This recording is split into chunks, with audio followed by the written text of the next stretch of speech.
السلام علیکم ناظرین، میں ہوں ڈاکٹر امجد طفیل اور آپ دیکھ رہے ہیں میرا یوٹیوب چینل ہم لوگ۔ اپنے اس چینل میں ہم آپ کو مختلف موضوعات پر سائنسی اور لیٹسٹ انفارمیشنز دیتے ہیں۔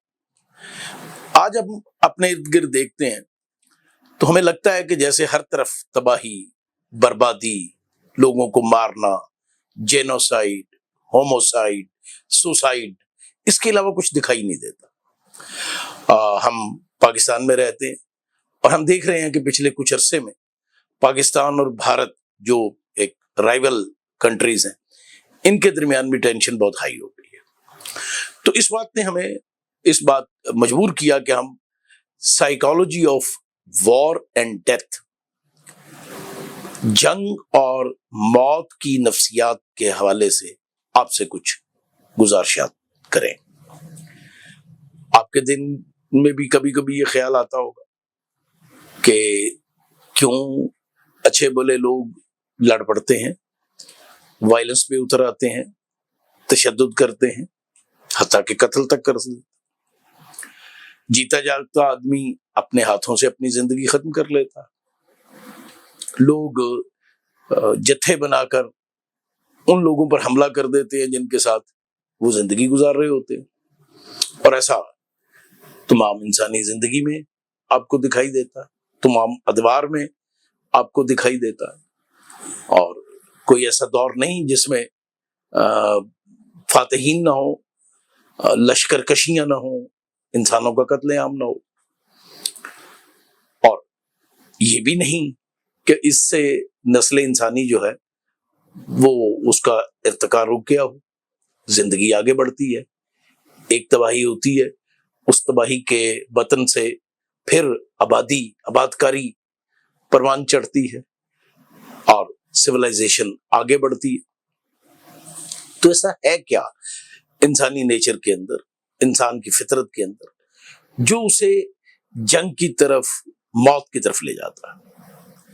تو ہم نے کوشش کی کہ چند ممتاز ماہرین نفسیات جیسے سیگمنٹ فرائڈ، ویلہم رائخ اور ایرک فرام، اور پھر جدید نفسیات جو نیورو سائنس سے ریلیٹ ہے، جو کوگنیٹو سائنسز سے ریلیٹ ہے، ان کی مدد سے اس مسئلے کو سمجھنے کی کوشش کریں۔ اور ہم نے آپ کے لیے 4 ویلاگز تشکیل دی ہیں۔ بات ہم سیگمنٹ فرائڈ سے شروع کرتے ہیں۔ فرائڈ ویانا کا رہنے والا تھا، 1856 میں پیدا ہوا اور 1939 میں اس نے انگلینڈ میں وفات پائی۔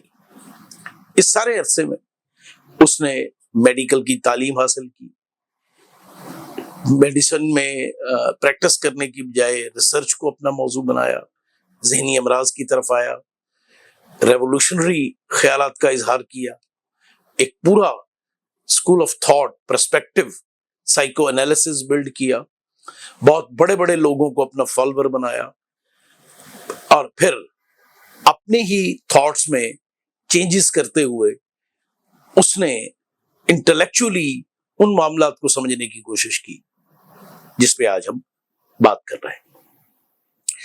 جب ہم فرائڈ کی بنیادی تھیوریز کی طرف جاتے ہیں تو ہم دیکھتے ہیں کہ اس کا خیال یہ تھا کہ انسان جو ہے وہ بنیادی طور پر پلیئر سیکنگ، لذت حاصل کرنے والا مخلوق ہے، اور اس کے سارے کام جو ہوتے ہیں وہ لذت حاصل کرنے کے لیے، پلیئر سیکنگ کے لیے اور پین سے اوائڈ کرنے کے لیے ہوتا ہے۔ لیکن پھر اس نے 1920 میں ایک کتاب لکھی، بیانڈ دا پلیئر پرنسپل، اور اس نے کہا کہ اس کی کچھ ایکسیپشنز بھی موجود ہیں، یعنی بعض دفعہ انسان جو ہے وہ پلیئر کے لیے نہیں کام کر رہا ہوتا بلکہ کچھ اور چیزوں کے لیے کام کر رہا ہوتا۔ اور اس نے انسان کے اندر 2 اپوزنگ قوتوں کو سمجھنے کی کوشش کی، ایروس لائف انسٹنکٹ اور تھیناٹوس ڈیتھ انسٹنکٹ۔ ایروس جو لائف ہے، کریٹیوٹی ہے، گروتھ ہے، انسان کو آگے کی طرف لے جاتی ہے، زندگی دیتی ہے، اور تھیناٹوس جس میں اگریشن ہے، جس میں ڈسٹرکشن ہے اور الٹیمیٹلی موت۔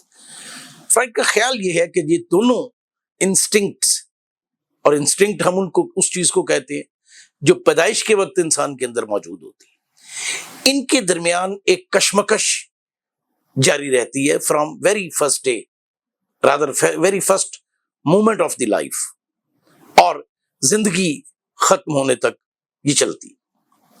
یہی کشمکش انسان کو وائلنس کی طرف لے جاتی ہے، تشدد کی طرف لے جاتی ہے، اگریشن کی طرف لے جاتی ہے۔ یہ اگریشن انورڈ ہوگی تو انسان اپنے آپ کو نقصان پہنچائے گا، جسے میسوکزم کہا جاتا ہے، اور اگر یہ باہر کی طرف ہوگی تو اس کو انسان دوسروں کو نقصان پہنچائے گا۔ اگر اپنے آپ کو نقصان پہنچائے گا تو سوسائڈ کر سکتا ہے، خودکشی کی طرف جائے گا، اور اگر دوسروں کو نقصان پہنچاتا ہے تو مرڈر کرے گا، ہوموسائڈ جسے کہا جاتا ہے، جینوسائڈ، لوگوں کو قتل کرے گا، اور پھر خانہ جنگیاں، وار۔ اور یہ دیکھیں کہ اگر آپ کبھی ڈیٹا پڑھیں، آج ہمیں لگتا ہے کہ جیسے آج وار بہت ہو رہی ہے، لیکن وار تو ہمیشہ رہی ہے۔ کہا جاتا ہے کہ یورپ میں 17ویں اور 18ویں صدی میں کوئی 426 جنگیں لڑی گئیں، جن میں 30 ملین لوگ مرے۔ پہلی جنگ عظیم جو یورپ میں لڑی گئی اس میں کہا جاتا ہے 13 ملین، اور دوسری جنگ عظیم جس کا دائرہ یورپ سے نکل کے مشرق وسطیٰ اور ایشیا تک تھا، پہلی جنگ عظیم کا بھی تھا، اس میں کوئی 50 ملین لوگ مرے۔ اب اس کے بعد کولڈ وار آ جاتی ہے جو 1990 تک جاری رہی، اور پھر 1990 سے آج تک جو وارز کی ایک چین ہے اس میں کروڑوں لوگ مر چکے ہیں۔ تو یہ انسان کیوں مارتا ہے؟ آج بھی ہم دیکھتے ہیں ٹیلی ویژن کے اوپر، سوشل میڈیا کے اوپر، جو کچھ غزہ میں ہو رہا ہے، جس طرح وہاں لوگ جو زائنسٹس ہیں وہ فلسطینیوں کو موت کی طرف دھکیل رہے ہیں، ان کے پانی، خوراک، ادویات سب بند کیا ہوا ہے، اور اب یہ کہا جا رہا ہے کہ تقریباً 2 ملین لوگ وہاں پہ ہیں، وہ بھوک سے اور پیاس سے مرنے کا سلسلہ ان کا شروع ہو گیا ہے، کیونکہ پچھلے تقریباً 2 ماہ میں غزہ میں کوئی ٹرک انٹر نہیں ہونے دیا گیا جس میں فوڈ ہو، میڈیسنز ہو۔ تو اب یہ انسان، وہ بھی لوگ ہی ہیں جو زائنسٹ یہ کر رہے ہیں، وہ بھی انسان ہی ہیں، تو ایک انسان دوسرے انسان کے ساتھ ایسا کیسے کر سکتا ہے؟ تو فرائڈ کہتا ہے کہ یہ انسان کے اندر جو ڈسٹرکشن کی انسٹنکٹ ہے، تھیناٹوس ہے، یہ اس کا اظہار ہے۔ اور ہم دیکھتے ہیں کہ وقفے وقفے سے انسانی سیولائزیشن میں، انسانی تہذیب میں تھیناٹوس اپنا اظہار کرتی ہے۔